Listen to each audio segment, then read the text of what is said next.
I am the General Managing Director for Opera on Tap Houston. We are a 501c nonprofit that aims to bring opera and classical music to the people wherever the people are. I just wanted to hop on this live stream to give a really heartfelt thanks to our audience. Since the beginning of the pandemic, our entire industry has had to shift gears, slow down, if not stop entirely. It is through your support that Opera on Tap has continued to shift gears and turn to live stream while we face this insane time. I am very excited to bring this month's live stream to you, so without further interruption, let's hand it off to Ramin.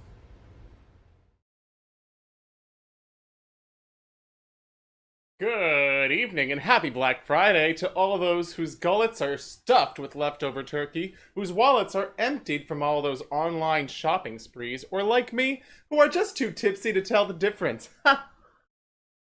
I'm Ramin Chaharbaghi, co-managing diva here at Opera on Tap Houston, and your MC for the evening, or one of several MCs at least. This year, for our annual Black Friday showcase, instead of what we normally do, we went with something new. New Music November. Tonight, we feature music written by living composers, including Mark Buller, Michael Oberhauser, Samuel Hunter, Justin Langham, and several more. We are grateful for the amazing music composed and featured here tonight, and even more so for the opportunity to share it with the Houston community and the web at large. The song and aria repertoire featured this evening has also been inspired by a wide diversity of text. From the plays of Shakespeare and the novels of Nathaniel Hawthorne to absurd ramblings found on Craigslist, OkCupid, and all manner of dark corners of the internet, we will find that today's composers are inspired by a plethora of sources, both typical and bizarre. Before we begin, Opera on Tap Houston would like to wish thanks to St. Luke's Presbyterian Church for the opportunity to record most but not all of what is presented here tonight in your beautiful chapel sanctuary. Thank you, St. Luke's. We also wish to thank the phenomenal pianist Andrea Moot, who returns to play these tricky pieces with aplomb. With all that said, let's get this virtual show on the road.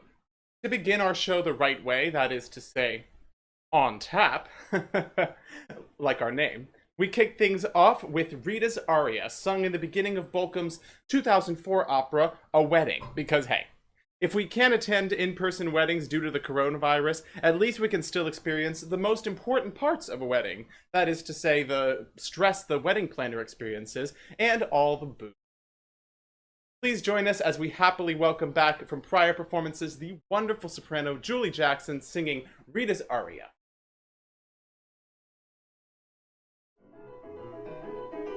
Now remember, you of the bartending crew. Remember, one drink consists of a jigger and a half.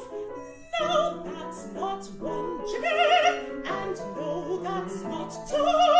That's 1.5 jiggers per drink, 1.5, no matter.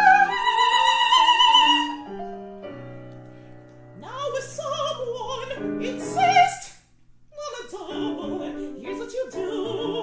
Go right ahead and give him a double. But a double consists of just single jiggers, not 1.5 times 2. But no one may pour his or her own drink. That's the bartender's job.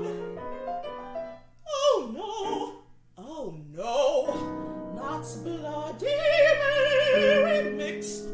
Oh no, Rita Billingsley is organizing here, and everything is freshly mixed. And where are the flowers? The flowers, they should have been done hours ago. And stop your dress, my dear. This isn't a circus. This is a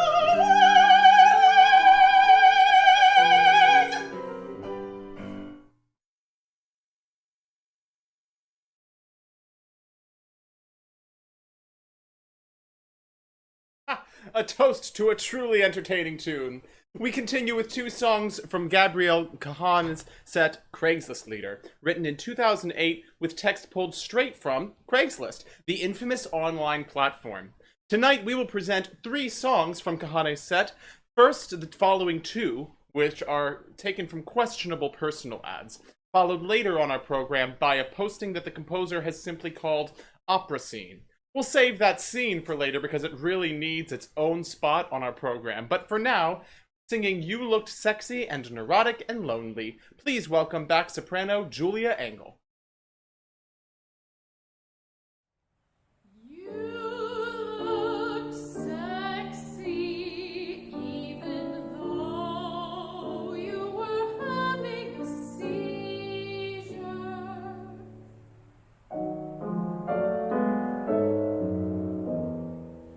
It was in the hair care section of the Vancouver Walgreens.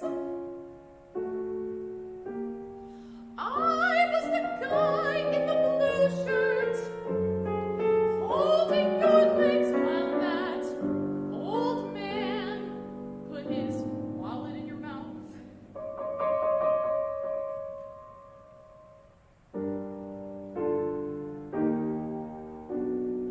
Let's get together when you're feeling a little less woozy.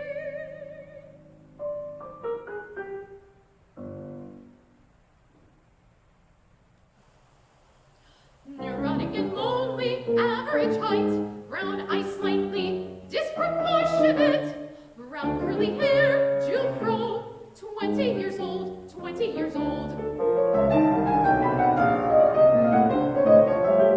Slightly hunched, occasionally employed, anthropologist, chain-smoking Jew, currently living with parents, off from school, off from school, off from school.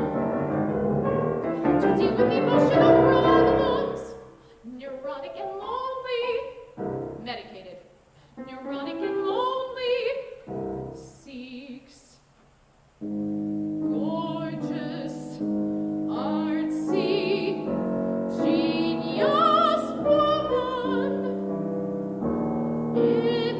interested in philosophical discourse, breaking out television, Woody Allen movies, felonious book, the Nazis, Chinese food, Thomas Pynchon, digestive disorders,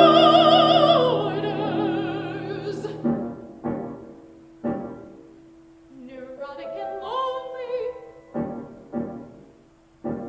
neurotic and lonely, lonely, lonely, lonely. Must enjoy video games, must own a video game system. Must enjoy video games, must own a video game system. My parents refused to buy one for me. My parents refused to buy one for me. My parents refused, my parents refused, my parents, my parents, my parents, my parents, my parents refused to buy one for me. No long boots, no longer relate.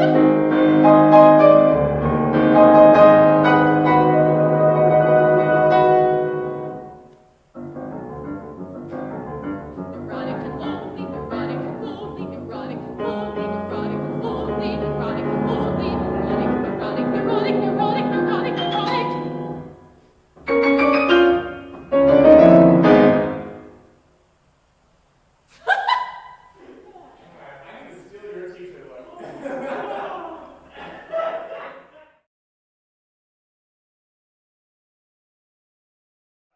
Those songs are always such a riot, and we appreciate a performer like Julia, who really makes them come alive. Speaking of dramatic performances, one big inspiration for opera composers, both old and new, is the dramatic work of William Shakespeare.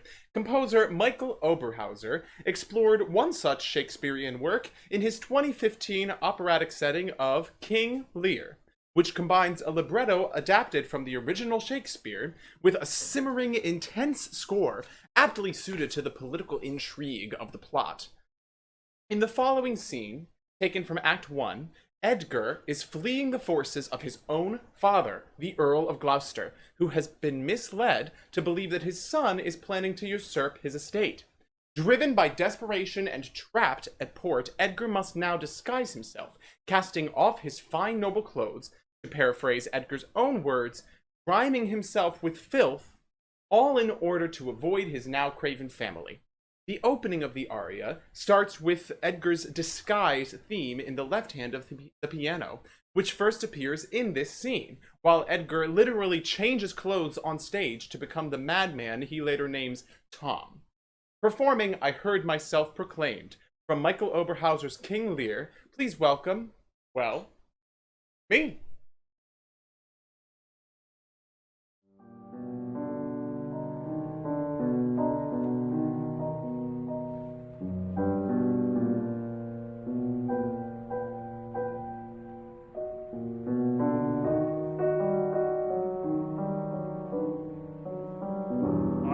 Myself proclaimed and escaped the hunt. No part is free. Whilst I may escape, I will preserve myself and take the basest and the most poorest shape. My face I'll grime with filth, blanket my loins, and with presented nakedness not pays the winds and the persecutions of the sky. The country gives me precedent of bedlam beggars. Poor Tom! That's something yet. Edgar, I nothing am.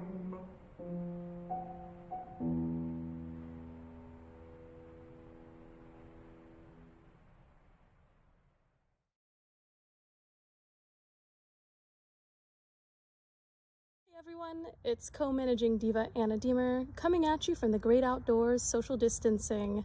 I am up next, and so I wanted to come and tell you about the piece that I will be singing. It is entitled Emily on Ash Wednesday, and it is a part of a song cycle of 3 songs that I commissioned and premiered in February of 2019, written by my dear friend Samuel Hunter. All 3 of the texts are by Celisa Steele, who is a former South Carolina poet in residence, and they all have to do with a 21st century spin on some biblical ideas.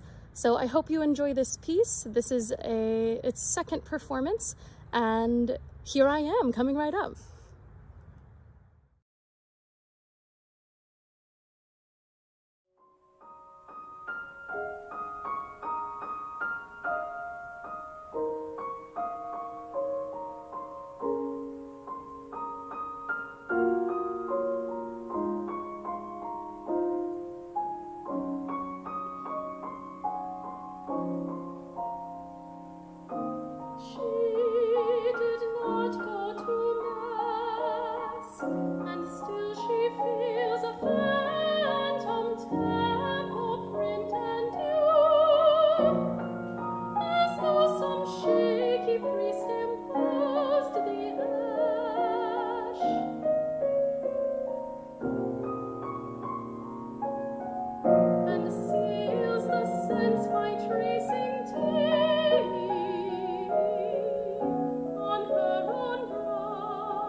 Thank you so much for that, Anna.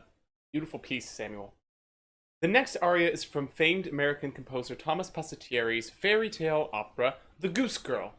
Commissioned for the Fort Worth Opera Association in 1980 and written for children, The Goose Girl was inspired by the Grimm's Brothers fairy tale of the same name. And it's far from the first fairy tale opera written. However, it does represent an important trend of vocal music in the latter half of the 20th century. Many opera companies, from Fort Worth to Houston and beyond, have commissioned several children's works in order to attract new generations of opera lovers. Much like The Goose Girl, they are often under an hour long and designed to be family-friendly fun, featuring charming characters and, in Passettieri's case, lovely tunes. In this cute little aria, the nameless prince of the tale bemoans his fate to an arranged marriage to the titular Goose Girl, who just arrived in his kingdom to meet her betrothed for the first time. Unbeknownst to the prince, this apparent bride is actually a witch in disguise, seeking to usurp the throne. Huh. An unexpected connection to the last aria I sang on the program. Oh yeah, I'm singing this one too, by the way. Anyway, performing the sullen prince's aria from Passettieri's The Goose Girl, please welcome back, well, me again.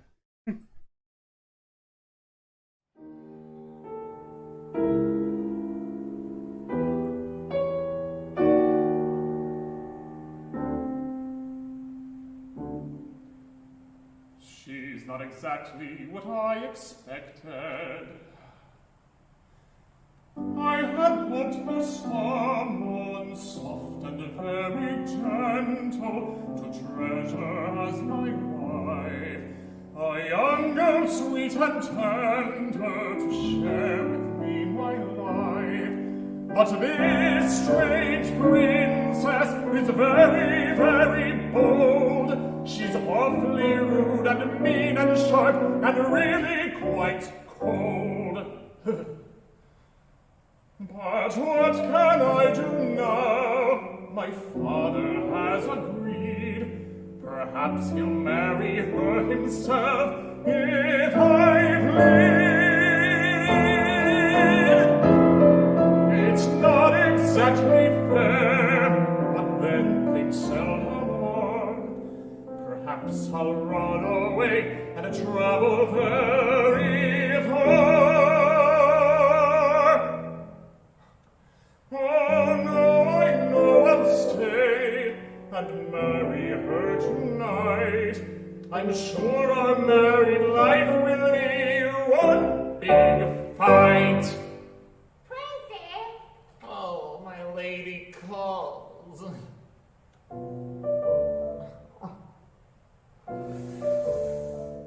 I'm coming. I guess I must go on, fulfill my princely word.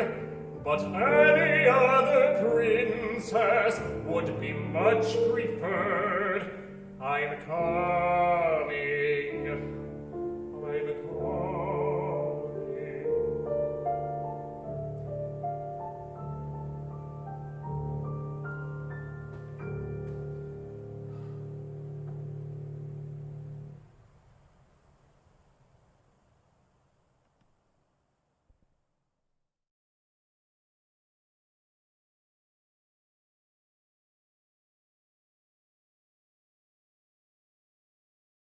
The next two songs come from American composer Ben Moore's song cycle, Dear Theo, a musical setting of text from correspondences between artist Vincent van Gogh and his brother, the titular Theo. Moore himself has confessed that Dear Theo was inspired by parallels he felt between Van Gogh's struggles and dreams and his own struggles as a young composer and artist. The two texts presented tonight, the first and last in the set, illustrate powerful sentiments, such as Van Gogh's inner belief that his artwork is a remnant that he leaves behind, or the ways in which nature inspire art. Moore has paired these powerful emotions of a young artist with bold, dramatic lines in the tenor voice and sweeping piano gestures, performing beautifully both the Red Vineyard and Souvenir from Ben Moore's Dear Theo. Please welcome tenor Cody Ryan Arthur.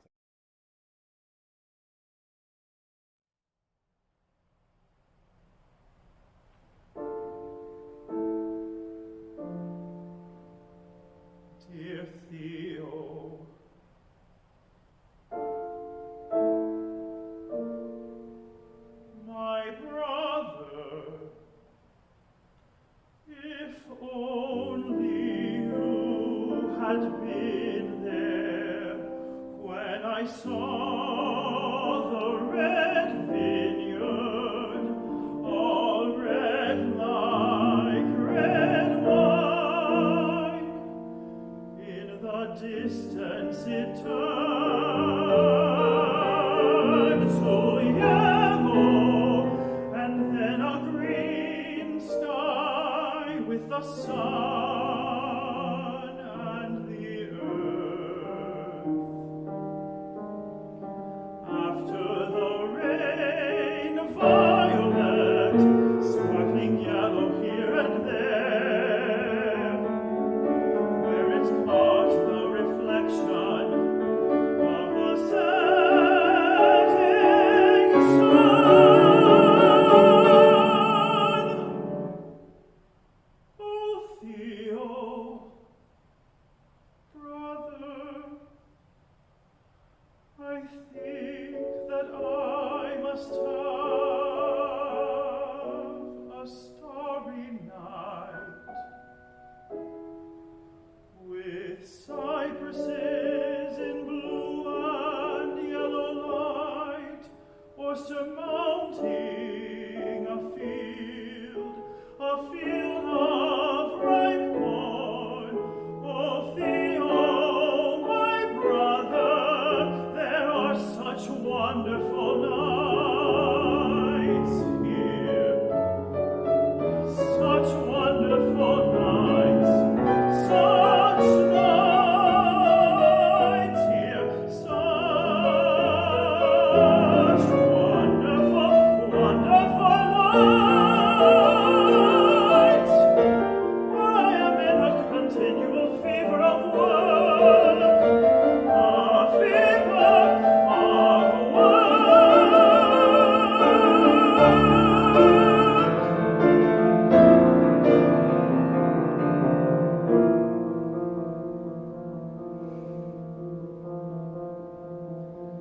I hope the weather is as fine in Paris as it is here.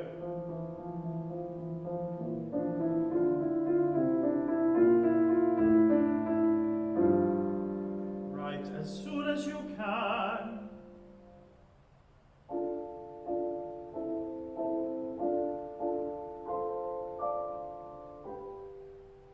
Ever yours, Vincent.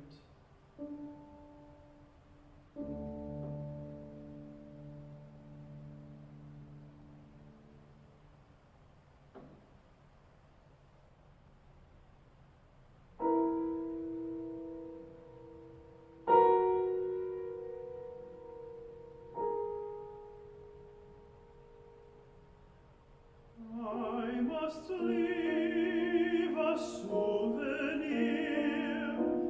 souvenir that I might offer in the shape of something true, the shape of drawings and of pictures.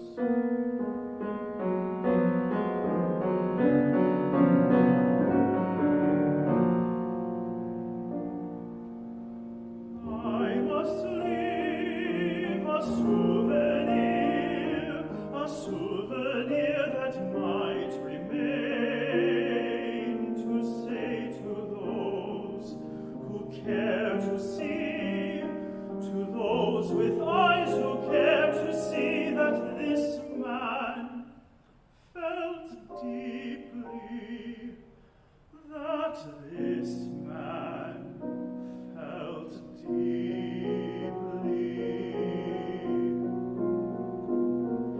I know I'll never do what I intended.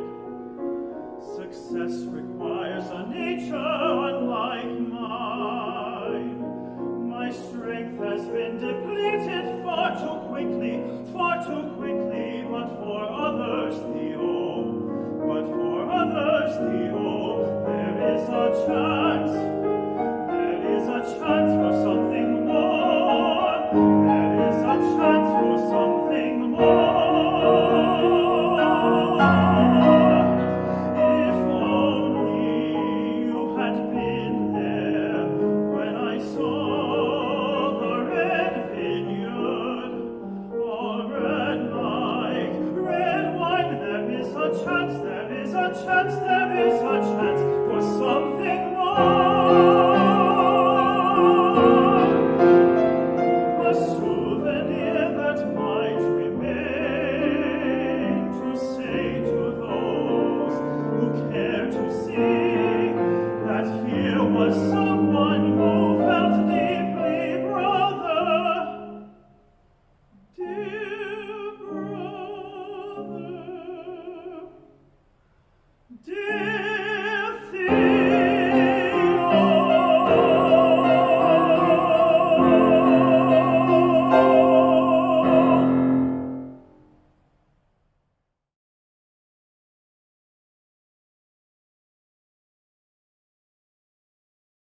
We hope you've been enjoying our first ever New Music November.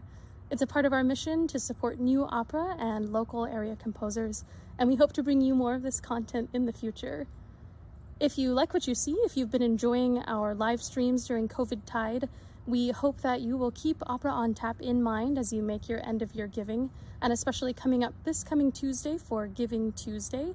We will be running a fundraiser on Facebook, and as always, you can donate to us on PayPal or Venmo. We are a 501c3 nonprofit, so your donations will be tax deductible, and all of the money that you donate to us goes directly to helping pay our musicians. So if you are feeling generous, we hope you will, if not donate to us, other local arts organizations so that we can help keep the arts alive in these trying times. Thank you so much for your support.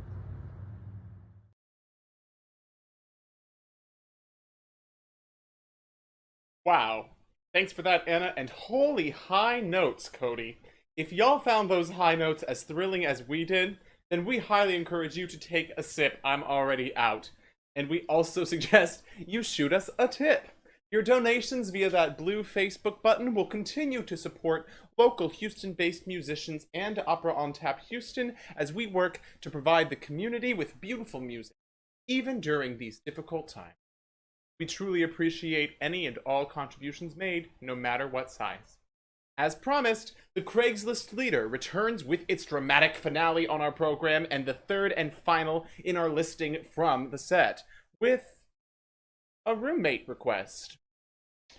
Musically, this movement at first starts as innocuously as the original request post does, but composer Gabriel Kahane develops the text with such broad musical strokes and repeated use of the extremes of the soprano range that his title of Opera Scene, though surely not the original Craigslist title, does feel appropriate. Performing our third and final Craigslist Lied of the evening, please welcome back soprano Julia Engel. Hello, potential roommates. I come to you today with an offer you might not be able to refuse. I have available a large furnished room on the first floor of a 3-story walk-up in the heart of the East Village, 4th Street and 2nd Avenue. Bed, desk, wardrobe, and air conditioning come with the room. $550 includes all utilities. You may be wondering why the price is so low. Well, here's the twist. I'm 25 with a slight social problem, which to some makes me an undesirable roommate.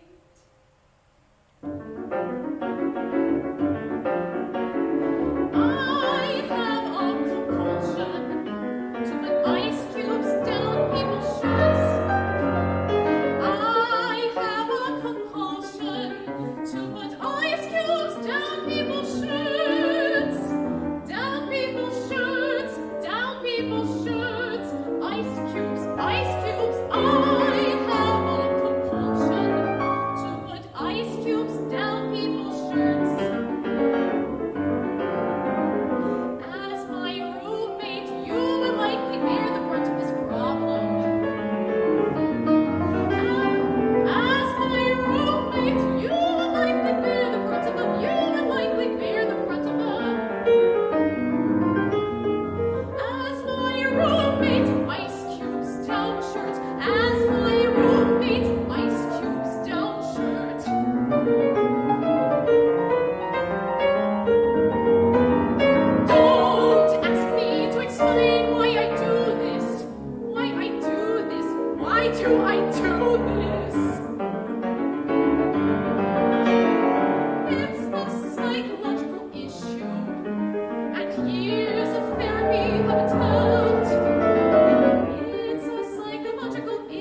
ice cubes. I am not abusive or perverted, and I will never make lewd comments or touch you inappropriately.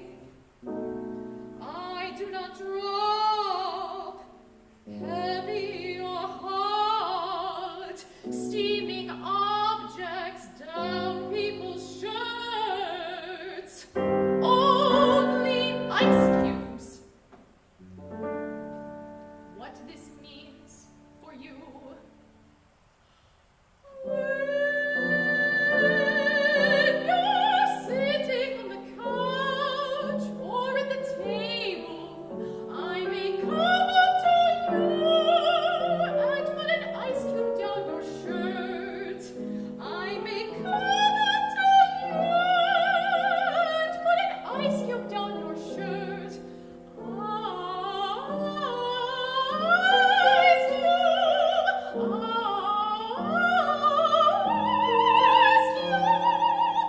I may put an ice cube down your shirt.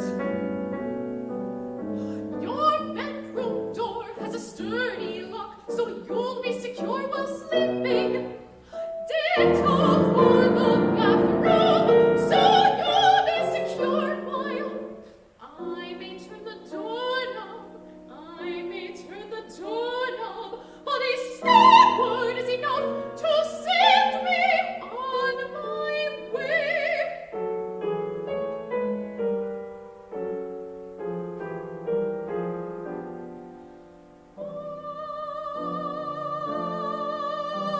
I always have ice cubes on hand.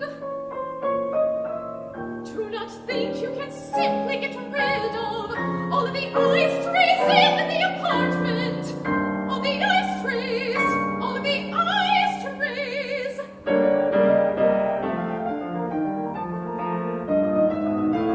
Trust me, I have tried this as have various roommates. It doesn't work, it doesn't work, it doesn't work. I will only buy more. I will only buy more. I will only buy more. I will only buy more. I will only buy more. On infrequent occasions, I have been known to follow someone onto the street to put an ice cube down their shirt. Once I showed up to a roommate's place of business. However, that was a wake-up call, and I can assure you it's something I may not repeat. However, my roommate will have to be tolerant. It takes great patience, and others have failed. It might seem like a minor problem, but eventually all of the ice can become somewhat annoying.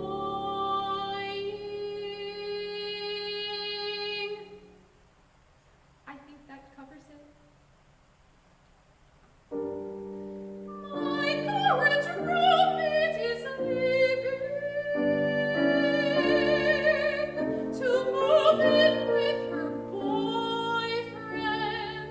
But before that, we had a successful relationship for 1 year. She then said the ice was a relief in the summer months, which can become quite hot.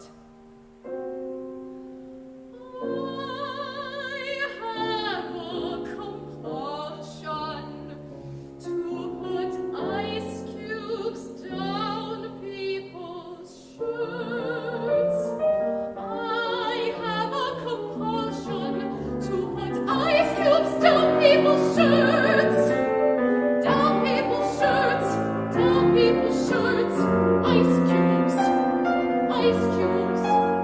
Ice cubes. Ice cubes. Ice cubes. Down people's shirts. Down people's shirts. Oh, ice cubes.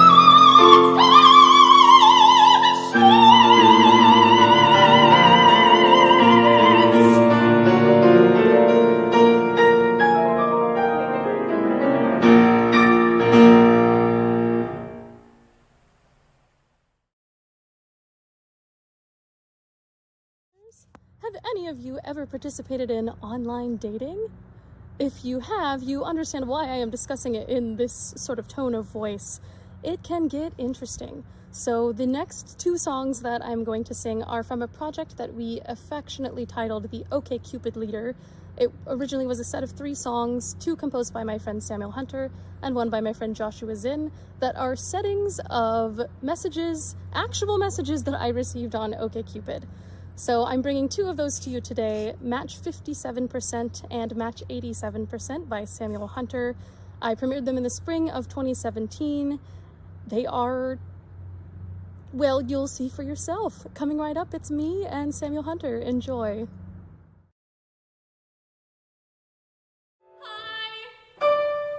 I am looking for someone who I can share everything. I am not fraud, scam, neither a model who asks for money. I am a real guy. If you could reply back. Hey, are you free? I finished job. We can meet up and do whatever you want.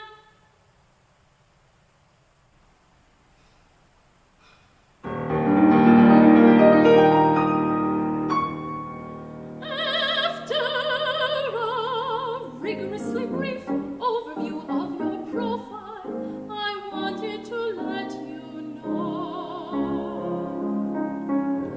I have already married and divorced you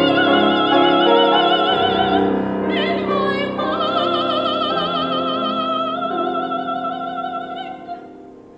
Thanks for all the wonderful imaginary memories.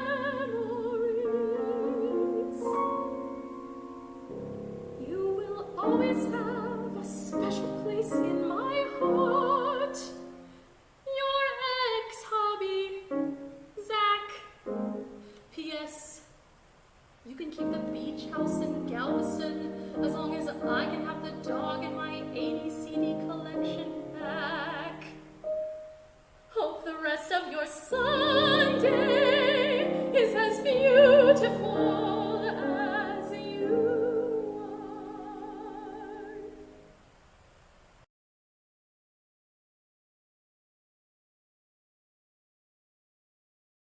Whew, those were in such high notes that I had to get a whole new drink to take more sips for each of them.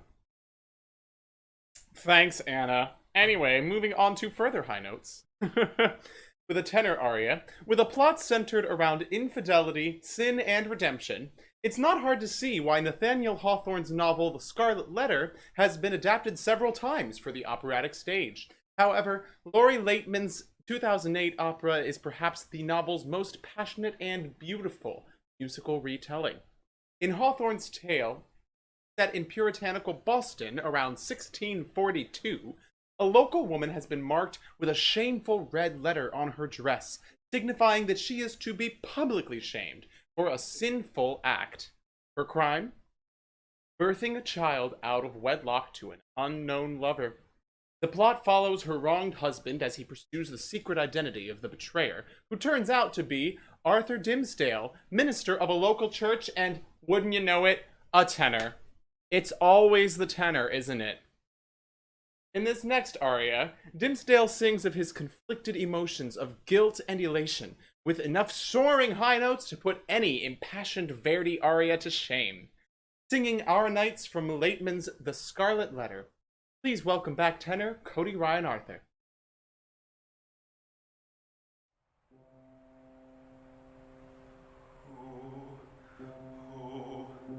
Who do I think I am?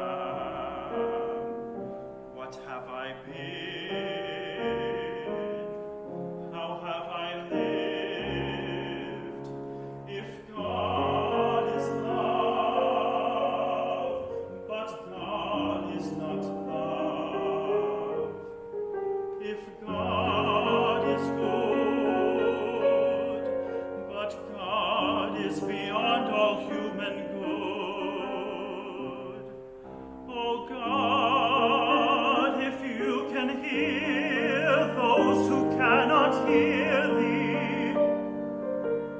Save me, save me.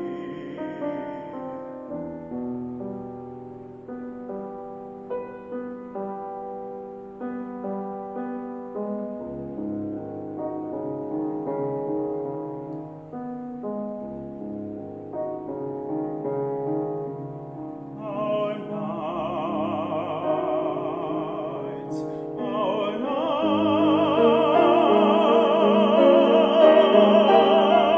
nights, they were more secret than the wood and softer than the greenest fern. Her skin, her skin.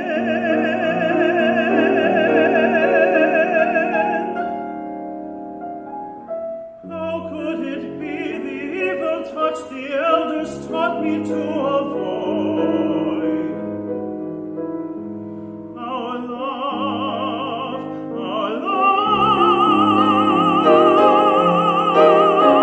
she stood before me innocent as Eve, stepping free of her dress.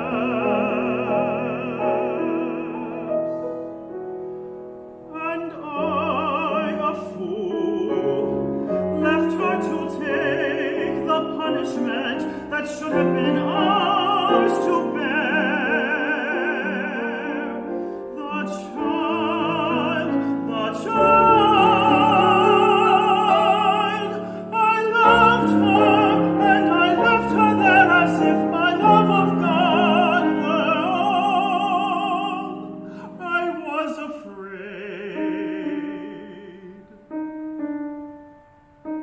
I worshipped the community. I worshipped what they thought of me. Depravity. Worship of images, of days that were ephemeral as flies. Yet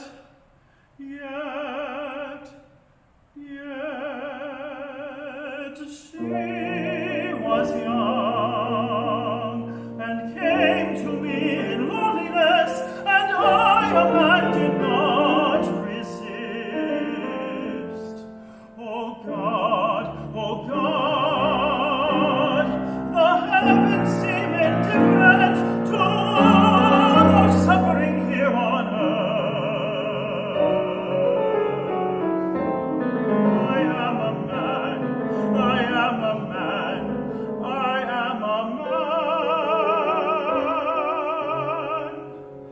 a single life beneath these stars, a beggar on an empty road. Oh God,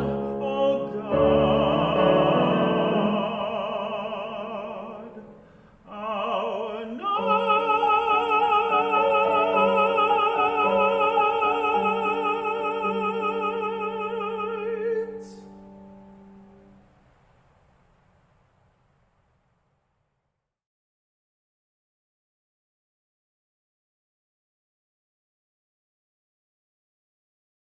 I'm back to introduce one of our regulars when she's in town.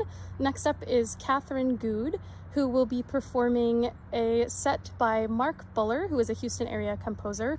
The set is called Schlechtes Übersetzung Lieder, which very roughly translates to poorly set songs. And the concept for this piece is that Mark took the texts of commonly performed German lieder, in this case Du bist die Ruhe, Erlkönig, and Gretchen am Spinnrade, and ran them through Google Translate a bunch of times in and out of different languages, and finally back to English. And he came up with some very interesting results, which he then set to music. So Du bist die Ruhe became You're Back. Erlkönig became El König, kind of close, but very interesting. And then Gretchen am Spinnrade became Dismembered Heart. So these pieces are a very tongue-in-cheek approach to, you know, if you've ever tried to do an assignment for a language class and you just did it on Google Translate and it didn't exactly come out the way you wanted, this is the musical version of that. So we hope you enjoy. This is a rebroadcast of the world premiere of Schlechtes Übersetzung-Lieder performed by Catherine Good, composed by Mark Buller.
From my soul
Tonight's performance, we welcome back co-managing diva Nathan Abbott, who will be performing the piece Calling Dreams by Houston area composer Justin Langham. This piece is from his newly composed song cycle Dreams of Roses, which sets poems by Harlem Renaissance poet Georgia Douglas Johnson.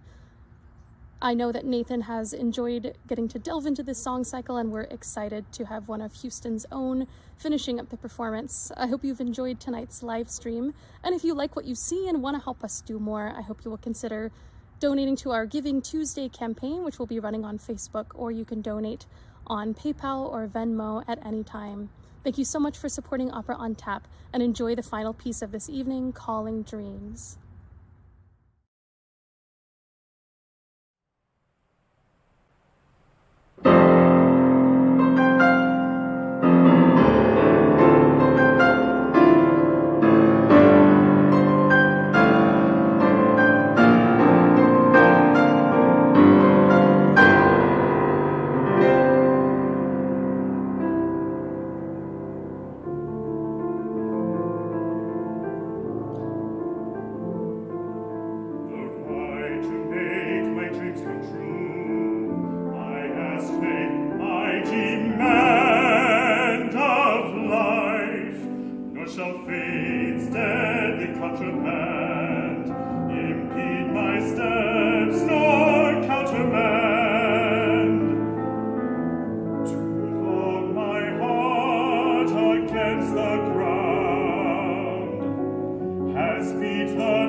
Stride into the morning rain.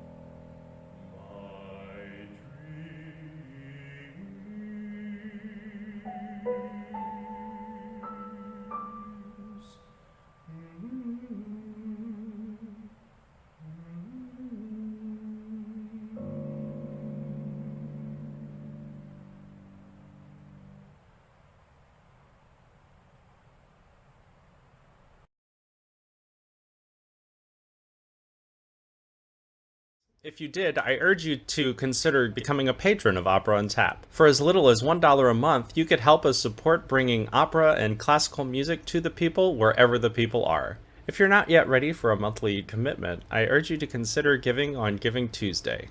I truly appreciate everyone's support, even if it's just to tune in and watch. From Opera on Tap and me, I hope you have a great holiday season.